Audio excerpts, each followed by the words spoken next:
I'll go down Bourbon, catch an hour car. Is that streetcar named Disaster running up those tracks at this hour? Blanche, I'm afraid you haven't gotten much enjoyment out this evening. Like sports before? Oh, no, you haven't, but the whole time I was thinking I wasn't giving you much entertainment. I simply couldn't rise to the occasion. I've never tried so hard to be gay but made such a dismal mess of it. I did try. I get 10 points for trying. Well, why'd you try if you didn't feel like it, Blanche?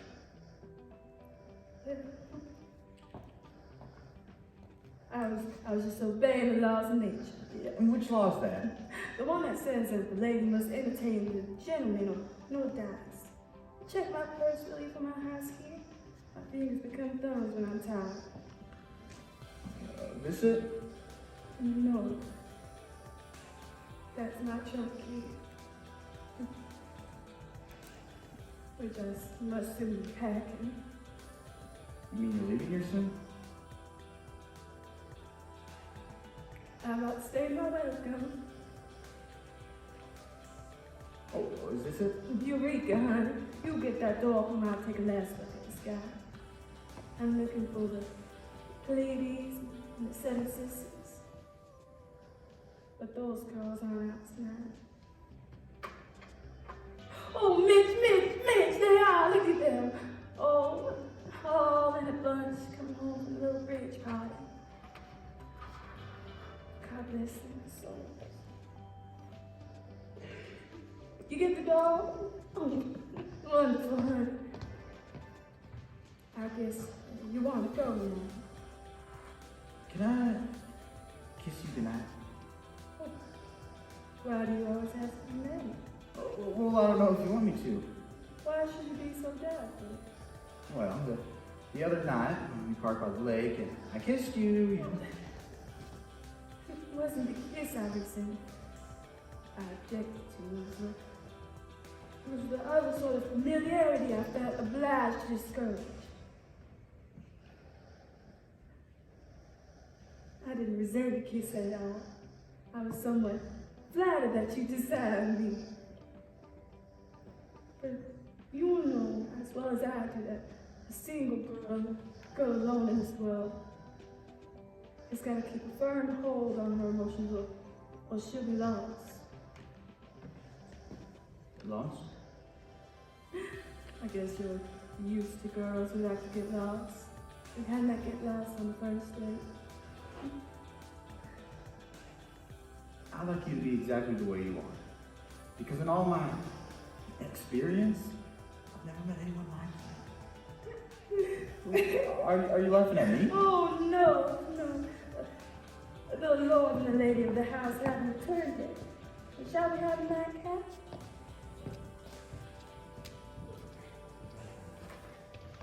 Let's see. Let's leave the lights on.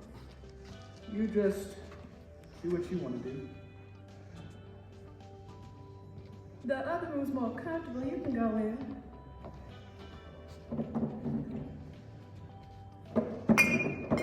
Oh, and this crash is about as mad to search for some liquor. You want a drink? I want you. You've been so anxious and solemn all evening. Now, I've been too. We've both been. So for this past few remaining moments, I'd like to create a jeu period. I'm lighting the candle. Well, that's good. We are going to be very bohemian tonight. We're going to pretend that we're sitting on the left side on a bank in Berlin. Je suis la dame aux camélias et des oiseaux. You understand French? No, Voulez-vous coucher avec moi ce soir? Oh! On ne comprend pas? Pourquoi dommage? I mean, it's a damn good thing. Yeah, I think there's enough for the two of us. Well, that's good. Why don't you take your coat off and make yourself a bit more comfortable? Oh, no, I should leave it on. Oh, no, I want you to be comfortable. I'm ashamed of the way it perspired. If people didn't perspire, they'd die. They'd die in a few minutes. Oh, such a nice material. What is it? Oh, they call that stuff alpaca. Oh, alpaca? Lightweight alpaca, actually. Lightweight alpaca. I don't like to wear a wash coat even in the summer, because, I'll sweat right through it. A big guy like me has got to watch his, what he wears, so he don't look too clumsy. Oh, you're not too heavy. You don't think so? Well, you're certainly not the delicate type, but you have a massive bone structure and an imposing physique. Well, thank you. Last Christmas, I was given a gift, a pass to the country club. Best damn gift I was ever given. All summer, I swim and lift weights. And when I started there, I was getting all soft in the belly. But now my belly's so hard, a man can hit me, and I don't even feel it. Go on, hit me. All right, then. Gracious! Guess how much I weigh? Well, I would say on the vicinity of 180. Nope. Less? More. Well, oh, a tall man. You can carry a good deal. Well, I weigh 205 pounds, and I'm 6'1" and half an inch. That's with my shoes off, and that's why I weigh. Oh, that's awe-inspiring. Yes, well, my weight is a very interesting subject, I suppose. Say what's yours?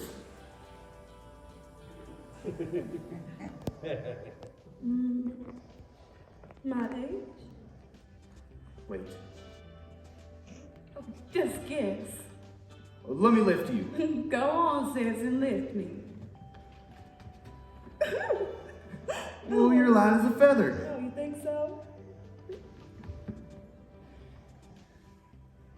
Unhand me, sir. Huh? I said unhand me. Just because Stella and Stanley are home doesn't mean you should stop acting like a gentleman.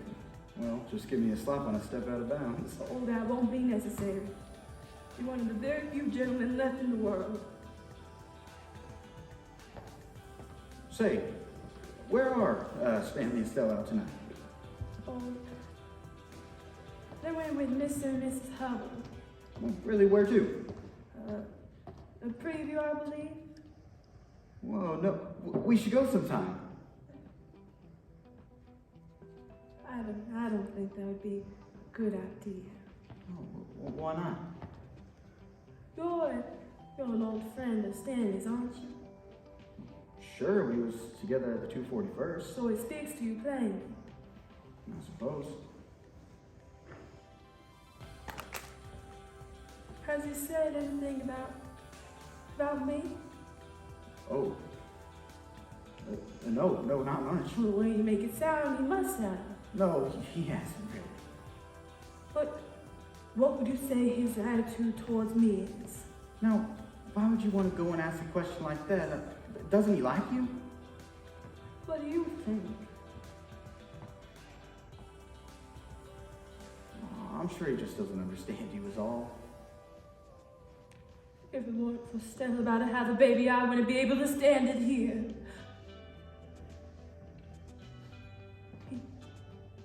He goes out of his way to offend me. Wow. Well, I'm surprised to hear that. Are you? I just don't see how anyone could be mean to you. Well, it's a pretty frightful situation. You see, there's no such thing as privacy in his home with the two curtains between the rooms. At night, he stalks around in his underwear, telling him to close the curtains, but he won't do it. And then he goes to the bathroom without the door closed. That type of common indecency isn't necessary. You might ask yourself, why hasn't she left? Well, the teacher's salary isn't enough to pay for her living expenses.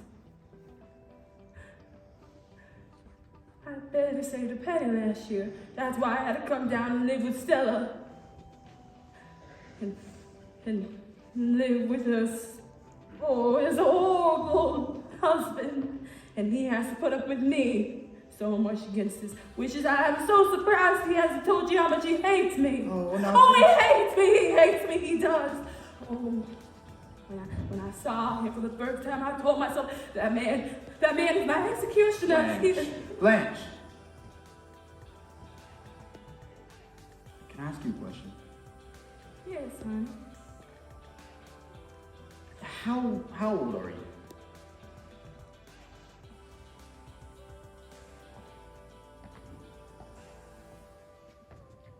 Bob, do you want to know? Well, I was talking to my mother, and she asked how old you were. You know, I couldn't tell her. You talked to your mother about me? Yes. Why?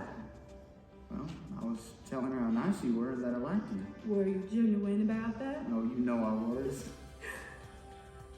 Why does she want to know? Well, my mother, she's sick. The doctors say she doesn't have long, and she wants me to be settled down before she passes. You love her, don't you? Yes. I think you have a great capacity for devotion. You will be lonely when she passes, won't you? Well, I know how that feels like. To be lonely? Yes. I loved someone once. The person I loved, I lost. A man? No. Just a boy. Just a boy. When I was a very young girl. When I was 16, I made the discovery that all too much and too much too quickly. It was like turning a light on the world. Casting all things in shadow. That's how it was for me. There was something about the boy. A nervousness, a tenderness, a softness that wasn't like a man's, but was less feminine looking. That thing was there. He asked me for help, but I didn't know that. I didn't know anything until we'd gotten married and come back, and I knew I failed him in some mysterious way. But now and him asked me. He was falling in the quicksand and clutching at me, and I was falling in too. But I didn't know that. I didn't know anything. All I knew was that I loved him. And so all of that. And then I found out. In the worst of all possible ways, by walking into a room that I thought was empty, but wasn't empty. It had a boy I loved, and an older man who had been his friend for years. Yes. Oh. Yes, we pretended as if nothing had ever happened. We laughed and drank all the way to the Moonlight Casino. There we danced very Subiana.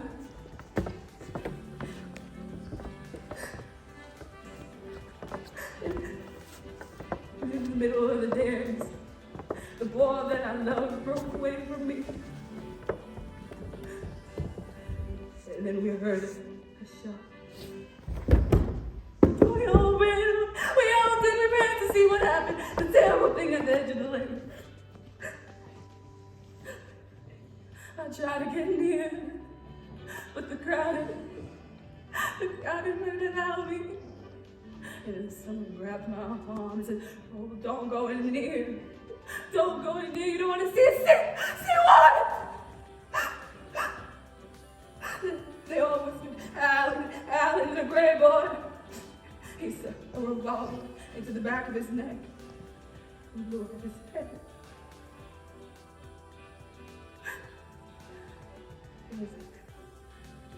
It was because during our tears, unable to stop myself, I told them, "I know I saw you disgust me."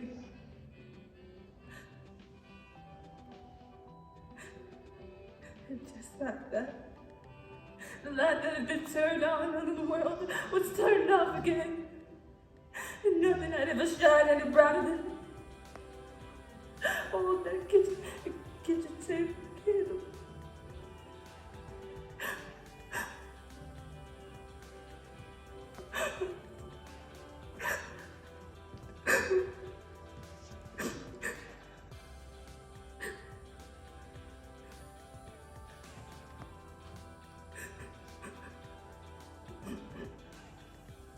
You need someone, Blanche. And so do I. Could it be you and me?